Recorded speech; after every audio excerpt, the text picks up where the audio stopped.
Counter-Strike Global Offensive just celebrated its 7th birthday last week, and it's fascinating to see just how much has changed since its introduction in 2012.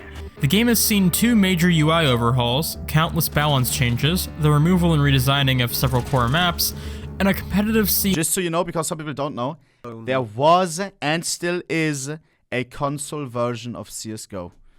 And as this video title implies, maybe if you now boot up PS3 or Xbox, they never updated, it may be a journey into the past. This played a big role in shaping the way we watch esports. In appreciating what's changed, it's easy to forget where the game started. A humble new start for the franchise, designed to facilitate competitive play and welcome new players with casual game types and tooltips, all while bringing the franchise's presentation up to date with Valve's design language. Veteran players remember the day the Wooden Doors in Dust 2 died, but few remember CSGO's console versions, and really, who could blame them? Global Offensive's oft-forgotten PlayStation 3 and Xbox 360 ports are, at their core, unsung heroes. CSGO started life as a simple port of CS source to consoles, headed up by Washington-based developer Hidden Path Entertainment, whose name you might recognize from their work on the Defense Grid series, or the remaster of Age of Empires 2. After seeing Hidden Path's work on the port, Valve saw an opportunity to evolve the series as a whole, and thus Counter-Strike Global Offensive began development as a full sequel in March of 2010. The game would still be released on Xbox 360 and PS3, but rather than just bringing the 6-year-old CS source to console, it would be a whole new game released on PC as well, an opportunity to bring the franchise back to the forefront of online gaming. The rest is history. And while a new Counter-Strike might have been inevitable, Source's ill-fated console port is responsible for shaping Global Offensive. But in a stroke of irony, the very decision that sparked CSGO's creation might have been the same one that doomed the console experience it was originally intended to be. Huh? Bro, okay. This looks so wrong. After a closed beta that lasted the better part of a year, CSGO released simultaneously on all 3 What the hell is that deagle? platforms on August 21st, 2012. At launch, the 3 versions more or less had feature parity. This was to be stop linking tweets right now. Not right now, afterwards. Mods. Time them and their family out, cause short-lived. Since version 1.0, CSGO on PC has received 350 updates, give or take. The console version has 2 updates. This game is a time capsule, straight back to the earliest days of Global Offensive. It's hard to find a concrete answer on how many updates the version received, if any, but CSGO on console was officially abandoned. LOL! There's Aztec, one of my favorite maps! Chad, I used to play this map always in high school. Oh my god. Aztec Office. What the hell is this? That's Aztec as well, no? Officially abandoned by summer 2013 at the very latest. They didn't have enough maps to fill their whole picture. 2 times Aztec. As evidenced by the presence of the scaffolding in B Tunnel, which was removed just before the game's first birthday. This isn't Valve's first time abandoning a game on console. Valve's 7th generation console games are notorious for receiving little to no post-launch support. Disputes with Microsoft overcharging for updates led to content that was free on PC being paid on Xbox. And the console versions of Team Fortress 2 are in a similar state to CSGO, with neither receiving the vast majority of content updates or balance patches that completely transform the game in its later life. The PS3 version of TF2 never actually received a single patch, with long patch exploits running rampant, and moderate spawning props giving themselves god mode and no-clipping into spawn rooms. One would question why Valve seems so unwilling to financially commit to projects they've already spent money on. Situations like these and the Half-Life Mac fiasco suggest that Valve just doesn't play well with others. Perhaps CSGO being abandoned on console shouldn't have come as a surprise. So, for all intents and purposes, this is a time- Bro, this looks so crazy. Show gamer card, LBRBA for camera. Time capsule back to CS. Was there a lot? Because in console games, in console shooters, you always have a lot of, how do you say? Like it aims for you. I wonder if CS had that. As it was over 6 years ago. And god, is it weird to see how much some things have changed. Assist. The CC75, R8 Revolver, M4A1S, USPS, MP5SD, and Rescue Kit were all added after Console Strike's final update. Weapon prices It doesn't look like it has aim assist. So it hasn't had nothing, okay. and balance are all unchanged. And remember when the AUG scope looked like this? I could spend all day talking about the various differences here, but to put it bluntly, this is CSGO in its infancy. Much more important is, how does it play? Can you still play it? No shot. Counter-Strike is, at its core, a game of precision. There's a reason that players trying to climb the matchmaking ranks spend hours practicing their aim in workshop maps and changing placebo settings to be like the pros. In a game where one shot can often equal one kill, aim is paramount. In games like Overwatch, not all playstyles require pinpoint aim, and hit-scan heroes are an optional addition to a team, meant to counter specific other heroes. Even Halo has I love Widowmaker. Such a nice agent. bullet magnetism, generous hitboxes, and copious aim assist to account for the controller. I should play Overwatch on a really high level as well if you don't know. Gamer, top tier level, multiple different games. One of the best Roadhog players in EU, one of the best hookers, highest hooking percentage, I'm telling you, bro. Like 65% or something. And not just, oh yeah, I'm only hooking when I know that it's a good hook. Like actually like hooking always when cooldown is, it's crazy, bro, I'm telling you. Counter-Strike has none of this. 1 millimeter off and your shot will connect. Yeah. Simply put, Counter-Strike is the antithesis of other competitive shooters. Its sandbox is simple, but a low time to kill, strict hitboxes, and punishing damage make for a skill ceiling like a cathedral. There is nothing inherently wrong with the control scheme. It works well enough in most games. I do have some gripes with the way weapon switching works. Puzzlingly, the efficacy of Half-Life 2's D-pad menu was changed in favor of awkwardly spamming the shoulder and Y buttons to cycle through weapons and equipment. This makes carrying and using utility a chore. Why did they change it? Of course, to make room for voting? What the fuck? Seriously? What? Put this in a pause menu. Navigating tight areas of maps is a bit tricky since the inherent design of analog sticks means that your character continues walking for a bit after you stop holding forward on the stick. All of these factors are inconvenient, but they aren't what kills the experience.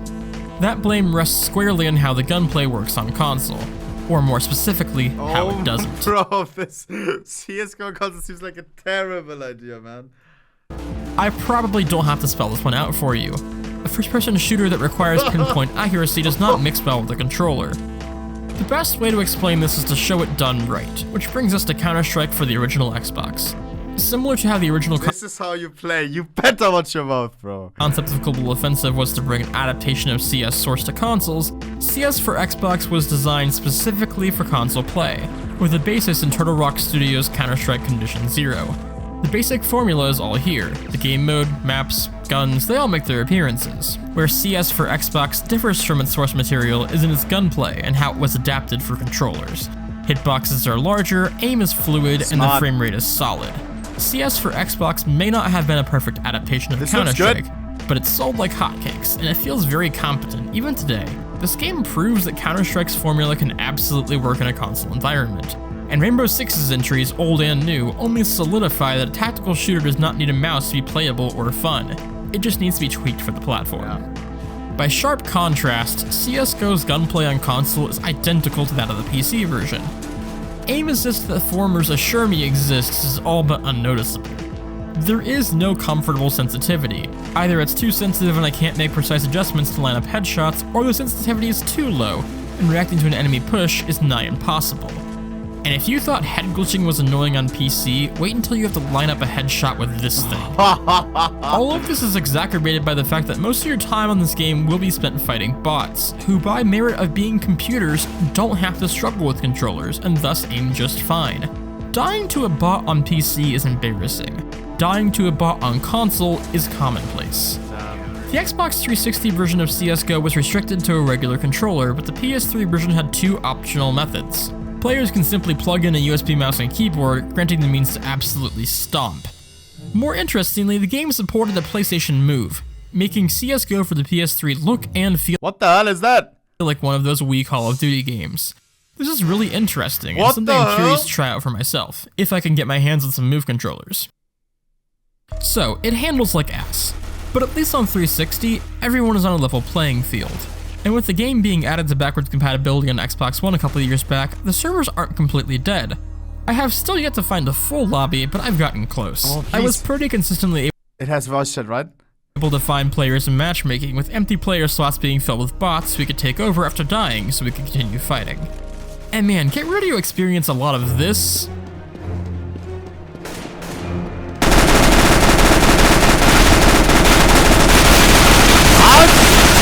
Why is it not dead?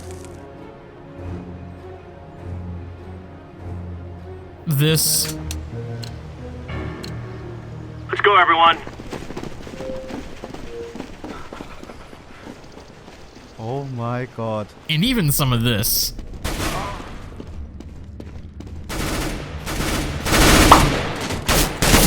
Banned for team killing the bots. Terrorists win. I feel like I'm really trashing this game, but it really isn't a great experience. Seemingly peer-to-peer hosting and bad netcode make for a stuttery mess with lots of disconnects. If you want to play deathmatch or arms race, you'll have to take it offline with bots, which still... Yo, where's the inventory tab, Gango? I assume it doesn't have the case opening feature.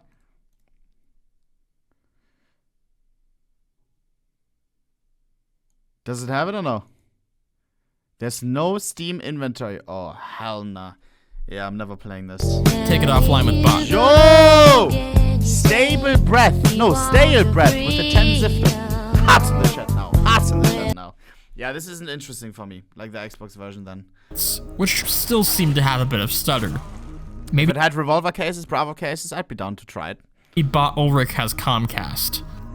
But, and this is a big but, at this point, there really is no reason to play this game as a serious competitive shooter. Why the decision was made to bring CSGO of all games to the backward compatibility program is beyond me. But oddly, I'm thankful it was. Despite all the network problems, abysmal controls, and outdated balance, playing this long-forgotten port has reminded me of things I once saw every single day that I'd forgotten years ago when a patch took them away for good. Walking through old Nuke and Train, two of my favorite maps in Counter-Strike history, as I remembered them before the redesigns, was a wonderful reminder of what once was. And this is to say nothing of the people I encountered. Xbox Live has ironically become a very antisocial place, with public voice chat channels sitting empty and with little to remind you of the human behind the avatar, except the screen name plastered above your head. But when playing a dead game like this one, there's a sense of camaraderie among the few keeping it going. The shared knowledge that you strange few are the only ones in the world playing this game that everyone else has forgotten, Talk to and them. left to rot in the furthest recesses of the digital marketplace. Occasionally, I'd run across someone with a mic, but rarely would they speak English. Nice. Mostly, I'd hear them chattering to themselves about the game, or to their family or friends. Some were children, likely playing the multiplayer trial that for some reason is still available in the store. Perhaps the weirdest thing about my time with this game is I saw a lot of people who genuinely dumped a lot of time into it, with medals adorning the slots adjacent to their screen name which sat empty next to mine. People would often come or go rapidly, popping in for a round or two before disconnecting, likely to return to whatever more relevant and likely much better game they usually played. Often, small gatherings would break up when the server would crash, or the host leaving would shut down the game. I was pretty resigned to playing with only one or two humans at a time, who I'm sure were surprised to see me, as I intruded on their empty server where they idly from. Guys, okay, Pimp is doing charity stream, what now? What do you want me to do? Got it. Bots. But then, on the last night I captured gameplay for this Bro. video, I struck gold. I'd hopped in on a very populated lobby on the final round Donate 100k, yeah, huh? Bro, if I want to donate to charity, I donate to charity. I don't, you know? of a match on Inferno. Game But concluded, yeah, check out the stream if you want to, I don't know what he's doing. We can check it out in a second. and we moved to Dust 2, which... Just don't spam, please, cause...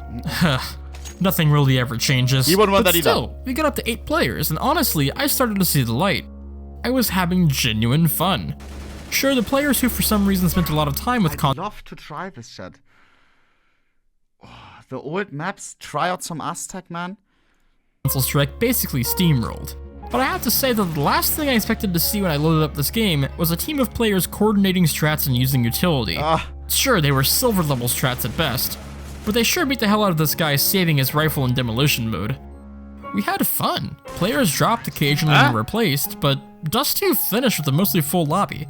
Someone called a vote to play Nuke, and almost everybody agreed. On pistol round, I went to A, but the T's would elected to go outside, so my teammate and I pushed behind them, and this happened. Of course. Try as I might, I never found anyone from that game again. My one and only quality session with this antiquated game cut short by bad netcode. What a shame. And with that, my CSGO console journey was over. Hey, thanks for watching. If you enjoyed today's video, please consider subscribing and leaving a like. What a video, man. I realize this is actually the newest game I've covered on the channel so far, but that's something that's gonna change very soon. Drop it a like now, or like follow. It's 3 years ago, I didn't even know. What a banger, Casey. God damn, I enjoyed that a lot. And Valve abandoning a game after realizing that nobody plays it? TF2 vibes a little bit. No? TF2, they don't give a lot of love anymore. This game, they completely abandoned because nobody plays it. Jesus. Damn, bro. Fuck, I wish I had an Xbox that I could pop up right now. TF2 gets an update a month now. Yeah, but it's not the updates that are needed, or? Don't they have a crazy bot problem that they don't fix? They just release skins to make some money. Like, or? I don't know, maybe I'm wrong. Imagine seeing an esports league for the console version of CSGO. Yeah. My theory, all players you encounter are YouTubers making their own house CSGOs on concepts video. Oh my god, true. Lol. And then the clueless kid here and there who like search for, like, sees Counter-Strike on the big screen and then he's checking if it's available on Xbox. That's sick, bro.